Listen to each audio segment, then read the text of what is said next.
¿Qué tal amigos? Muy buenos días, ¿cómo están? Sean bienvenidos a una nueva ronda de noticias de su noticiero matutino de Latina Informativa, quien tiene el placer de acompañarles es Robert Ruiz, y de inmediato comenzamos la jornada con nuestra acostumbrada entrevista.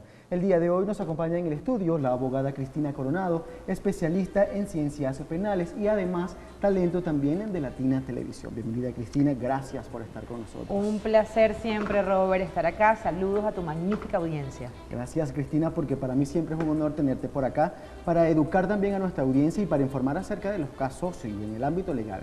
Cristina, el día de hoy quisiera centrar la entrevista hablando del acoso escolar. Como abogada, ¿cómo define el acoso escolar y qué legislación aborda este tema acá en el país? Fíjate que con el tema del acoso escolar estamos viendo muchísimas noticias al respecto, pero a veces no sabemos exactamente qué es. Así es. Cuando hablamos de acoso escolar, hablamos de acciones sistemáticas. Es decir, no es que un día tuve un problema con un amiguito y ya hay un acoso, no. El acoso son una serie de actos repetitivos que generan una molestia desde el punto de vista emocional en el niño, niña o adolescente y que tienen que ver con la intención de sacarlo de contexto, ¿ok?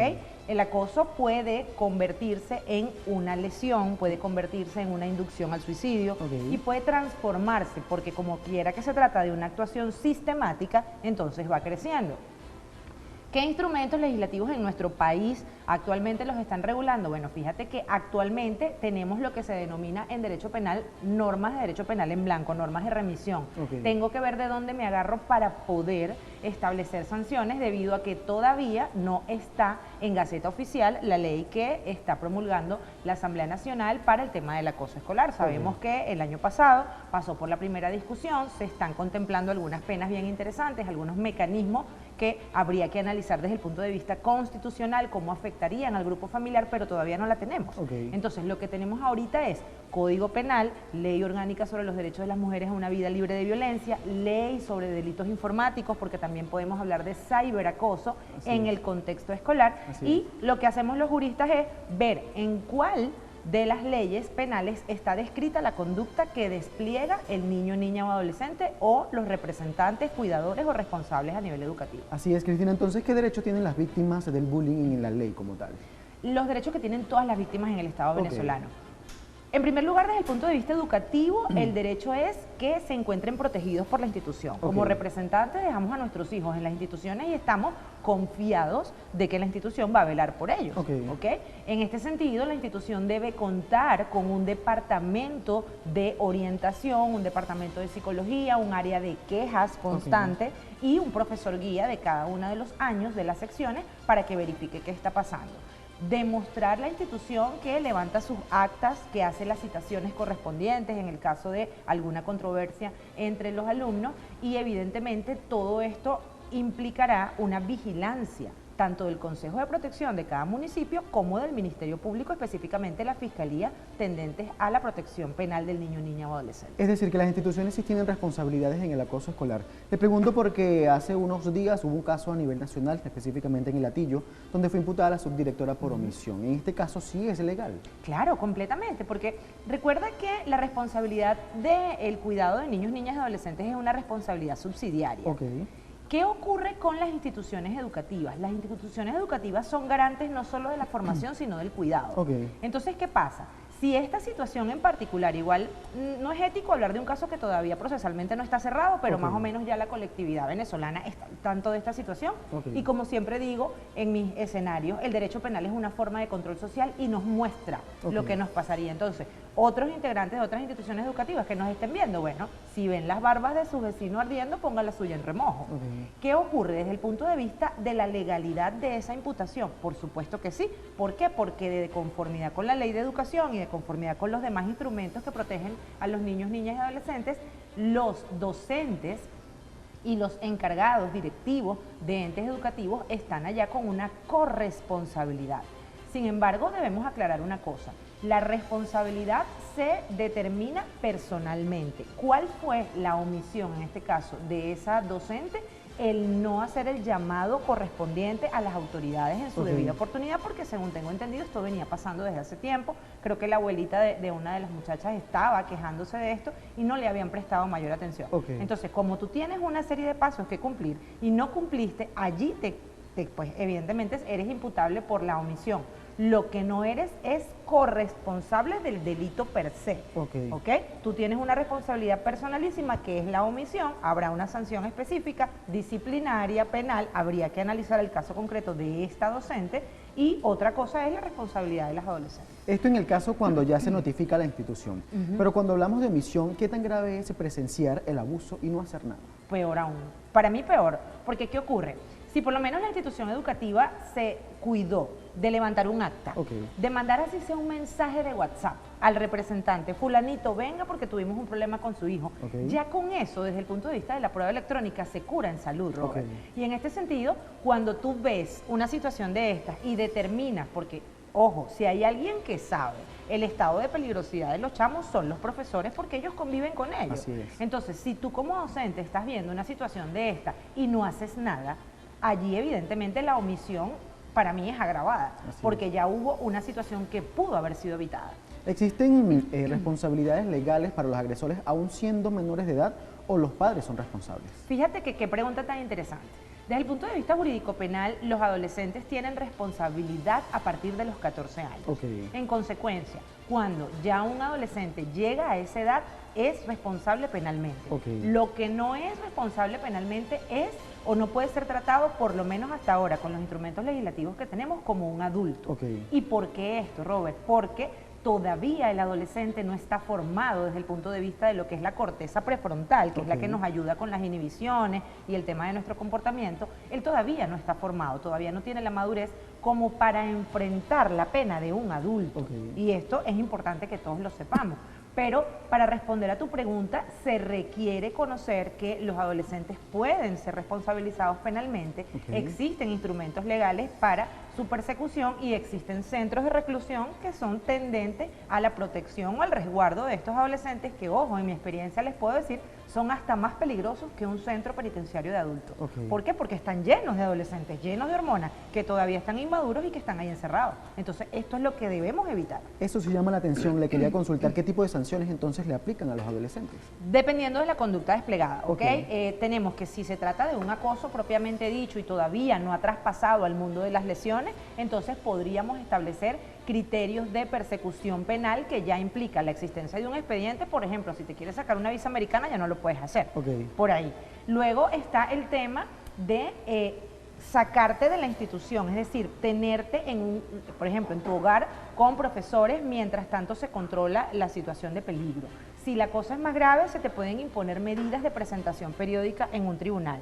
Se pueden establecer, y en mi criterio deben establecerse en todos los casos, la asistencia a talleres para control de la ira, todo este tema de la emocionalidad y la parte psicológica que es tan importante para prevenir que se convierta en un criminal de mayor peligrosidad.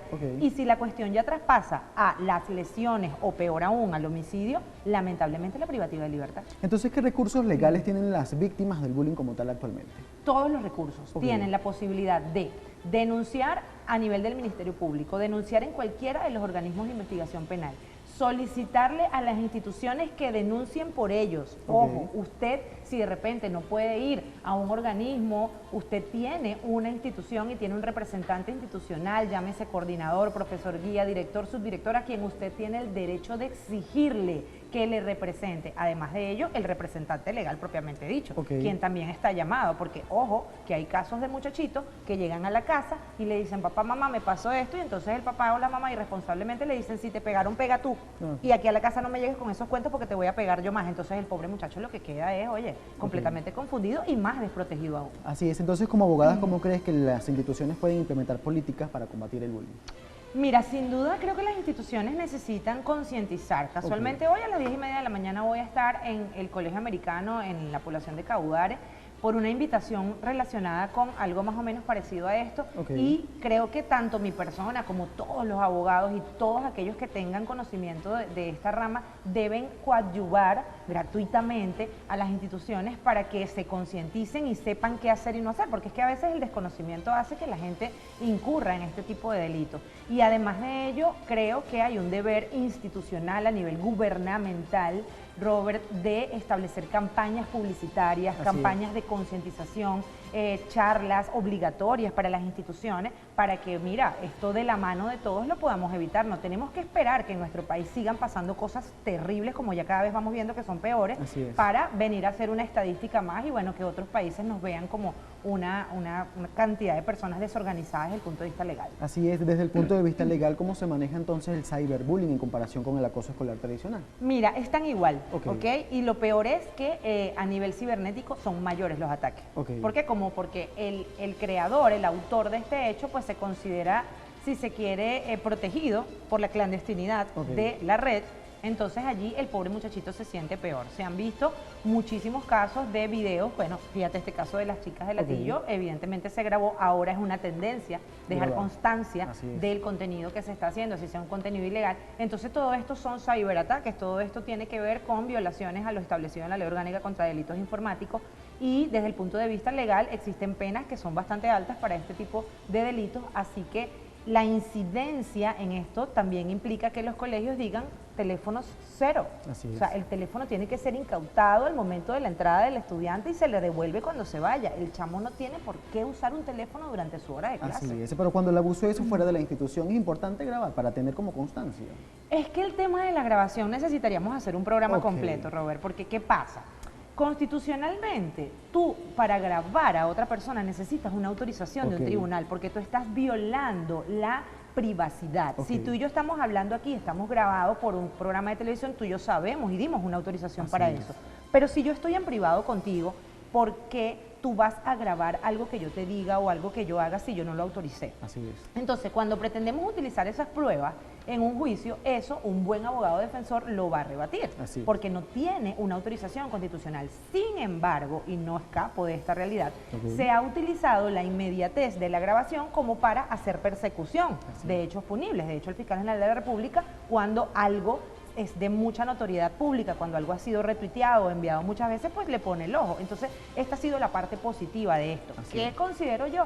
Que debe legislarse al respecto, porque es que las conductas humanas van avanzando y las leyes se van quedando atrás. Entonces, eso de la licitud de la prueba grabada sin autorización de un tribunal o de ese video, ese voice o lo que sea que se grabó, utilizado como medio de prueba, debe ser analizado en el contexto jurídico venezolano, porque en algunos casos puede ser súper positivo, pero en otros puede ser un arma de doble filo. Así es, Cristina, se nos está acabando el tiempo. Ya para finalizar, como abogada, ¿cuál es el procedimiento que deben hacer las víctimas cuando quieren reportar entonces un caso de abuso escolar? Ok, lo primero que tienen que hacer es dirigirse al organismo que tiene la competencia para llevar a cabo el conocimiento de la investigación.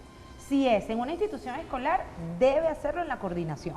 ¿Por qué? Porque la coordinación debe levantar un acta y esa acta que levante debe contener todo: modo, tiempo, lugar, integrantes, participantes, testigos, todo lo que pasó. Esa acta, la institución está obligada, si no el mismo día, al día siguiente, a llevarla al ente. En este caso puede ser al Consejo de Protección para que a su vez lo eleve a la Fiscalía o directamente a la Fiscalía. Si no quiere pasar por el tema de la institución, porque quizás en el colegio no le han puesto cuidado, entonces váyase directamente al Ministerio Público. La Fiscalía, acá en el Estado Lara hay 2 fiscalías con competencia para la protección penal del niño, niña y adolescente. De hecho, yo durante algunos años fui fiscal en una de ellas, la Fiscalía 20 y la Fiscalía 16. Están acá todos los días, una de guardia una semana y la otra, usted puede ir gratuitamente allí y dice qué es lo que le está pasando. Incluso adolescentes que no tengan apoyo de sus representantes pueden ir solitos. Y van y les tienen que recibir su denuncia. Cristina, se nos acabó el tiempo. Gracias por estar con nosotros. Me gustaría que le dijeras a nuestra audiencia cuál es la manera de hacer contacto contigo. La manera de hacer contacto conmigo es a través de mi espacio acá, en Latina TV, Derecho a tu Alcance. Pueden igual también contactarme a través del 0414-978-4064 y mis redes sociales, @soy Cristina Coronado. Conciencia ciudadana para todo el mundo, porque el delito lo podemos percibir y lo podemos padecer cualquiera. Así que no nos hagamos la vista gorda, porque esto también nos puede pasar. Gracias, Robert. Gracias por compartir tu tiempo con nosotros. Amigos, despedimos a la invitada del día de hoy. Estábamos conversando con la abogada Cristina Coronado. Ella es especialista en ciencias penales. Hacemos nuestra primera pausa comercial. No se aparten de nuestra sintonía, que al regreso avanzamos con la lectura de los portales más destacados de la región y el país. Y ya regresamos.